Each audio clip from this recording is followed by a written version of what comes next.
وَمَا أَصَابَكُم مِّن مُّصِيبَةٍ فَبِمَا كَسَبَتْ أَيْدِيكُمْ وَيَعْفُو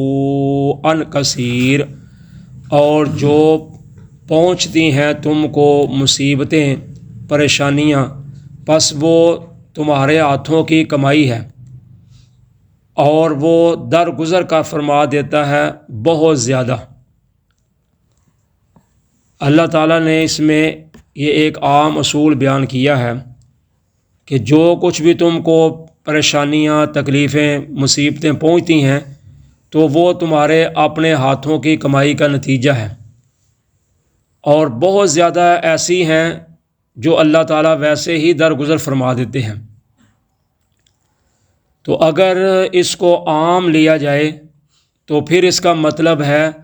کہ جو لوگ گناہ کرتے ہیں، برائیاں کرتے ہیں، ان کے اپنے ہی اعمال کا نتیجہ ہوتا ہے، لیکن انسان کو سمجھ نہیں ہوتی، انسان اپنے سمجھتا نہیں کہ میری وجہ سے ہوا ہے۔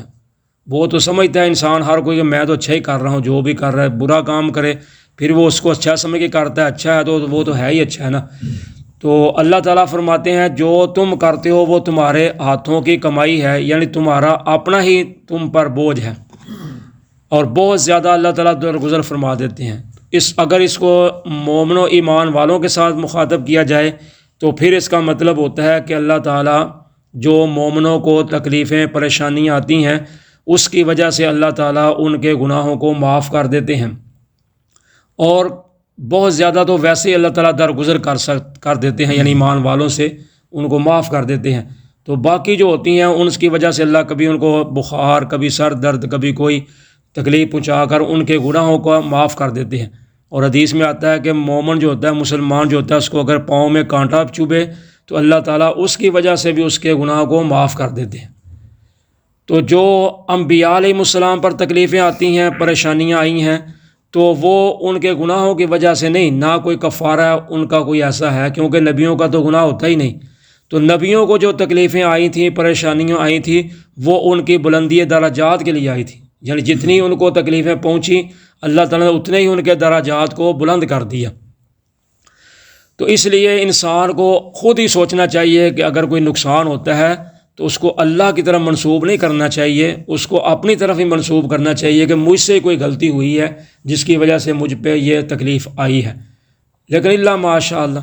جیسے ایک غالباً امام شافعی کے متعلق ہے کہ ان کو کسی نے پوچھا جب ان کو بخار ہوا تو انہوں نے کہا تم کو بخار ہوا ہے؟ تو کہنے لگے مجھے میرے گناہوں نے بیمار کر دیا،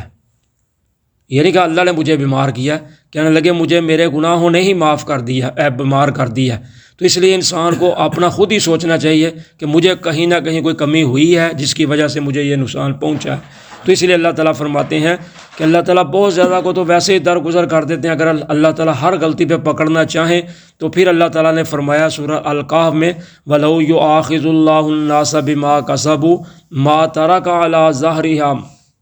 مِن دَابَّةٍ، کہ اگر اللہ تعالیٰ ہر بندے کو اس کی غلطی گناہ پر پکڑنا چاہیں تو پھر تو اللہ کی زمین پہ کوئی زندہ ہی نہ رہ سکے۔ تو یہ تو اللہ تعالیٰ کی مہربانی ہے۔ وَمَا أَنْتُمْ بِمُعْجِزِينَ فِي الْأَرْضِ، اور نہیں ہو تم اس کو یا ہم کو عاجز کرنے والے زمین میں۔ وَمَا لَكُم مِّن دُونِ اللَّهِ مِن وَلِيٍّ وَلَا نَصِيرٍ، اور نہیں ہے تمہارا اللہ کے سوا کوئی دوست اور نہ کوئی مددگار۔ تو اللہ تعالیٰ فرماتے ہیں تم ہمیں عاجز کرنے والے نہیں ہو، یعنی تم بھاگ کر کسی ایسی جگہ نہیں جا سکتے جہاں تم ہماری گرفت میں نہ آ سکو، یا جو مصیبت ہم تم پر نازل کرنا چاہیں تم اس سے بچ سکو، یہ نہیں ہو سکتا۔ اور نہ تمہارا اللہ کے سوا کوئی دوست ہے اور نہ کوئی مددگار ہے، کسی نے بھی تمہارے کام نہیں آنا، اگر آنا ہے تو صرف اللہ کی ذات نہیں آنا ہے۔ تو اس لیے اللہ کو چھوڑ کر تم دوسروں کو نہ اپنا کارساز دوست سمجھو۔ وَمِنْ آیَاتِهِ الْجَوَارِ فِي الْبَحْرِ كَالْأَعْلَامِ، اور اس کی نشانیوں میں سے کشتیاں ہیں جو چلتی ہیں سمندروں میں پہاڑوں کی طرح۔ إِن يَشَأْ يُسْكِنِ الرِّيحَ، اگر وہ چاہے تو بند کر دے ہوا کو یا روک دے، فَيَظْلَلْنَ رَوَاكِدَ عَلَى ظَهْرِهِ، تو پس ٹھہر جائیں، رک جائیں کشتیاں سمندر کی سطح پر۔ إِنَّ فِي ذَلِكَ لَآيَاتٍ لِكُلِّ صَبَّارٍ شَكُورٍ، بے شک یہ البتہ نشانیاں ہیں ہر صبر کرنے والے اور شکر کرنے والوں کے لیے۔ تو اللہ تعالیٰ فرماتے ہیں اللہ کی نشانیوں میں سے کشتیاں ہیں جو سمندر میں چلتی ہیں پہاڑوں کی مانند، یعنی جیسے پہاڑ ہیں اتنی اتنی بڑیاں کشتیاں ہیں۔ کیونکہ مکے والے جو لوگ تھے وہ اکثر افریقہ کا جو سمندر تھا نا بحیرہ احمر، اس میں جاتے تھے، یعنی وہ سفر کرتے تھے، تجارت کا سامان آتے جاتے لاتے تھے، تو اس پہ تو اللہ تعالیٰ فرماتے ہیں یہ اس کے اللہ کی نشانیوں میں سے ہیں کہ اتنی پہاڑ جیسی بڑی بڑی کشتیوں پہ تم سوار ہو کر سامان لاد کر مکہ سے ادھر لے جاتے ہو، ادھر سے ادھر لے جاتے ہو۔ اگر اللہ تعالیٰ چاہے تو ہوا کو بند کر دے تو کشتیاں سطح سمندر پر ہی کھڑیاں رہ جائیں، یعنی کشتی جو چلتی ہے وہ ہوا کی وجہ سے چلتی ہے، ہوا اس کو کھینچ کے لے جاتی ہے۔ تو اللہ تعالیٰ فرماتے ہیں اگر وہ اللہ تعالیٰ چاہے تو اللہ تعالیٰ یہ کام کر سکتے ہیں۔ تو اس میں اللہ تعالیٰ فرماتے ہیں نشانیاں ہیں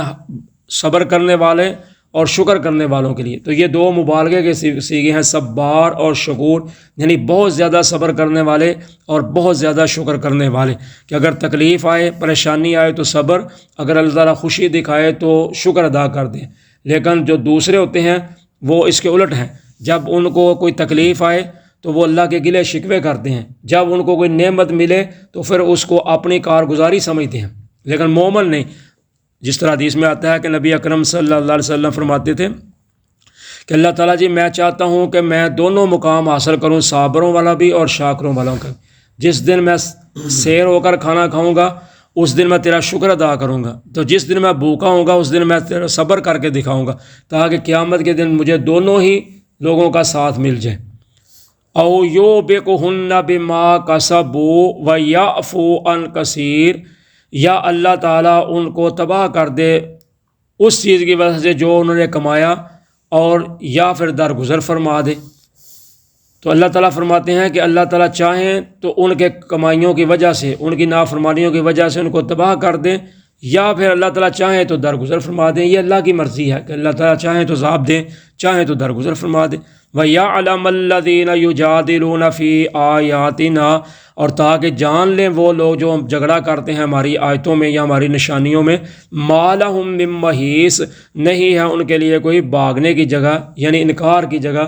جو اللہ کی آیتوں کا انکار کرتے ہیں وہ کہیں بھاگ کر جا نہیں سکتے، کیونکہ زمین تو اللہ کی ہے، زمین سے کہاں بھاگ کر جائے گا، آسمان اللہ کا ہے، آسمان سے نیچے سے کہاں چلا جائے گا۔ تو اس لیے اللہ تعالیٰ فرماتے ہیں کہ ان کے لیے کوئی بھاگنے کی یعنی انکار کرنے کی کوئی جگہ نہیں ہے۔ جزاکم اللہ خیرا۔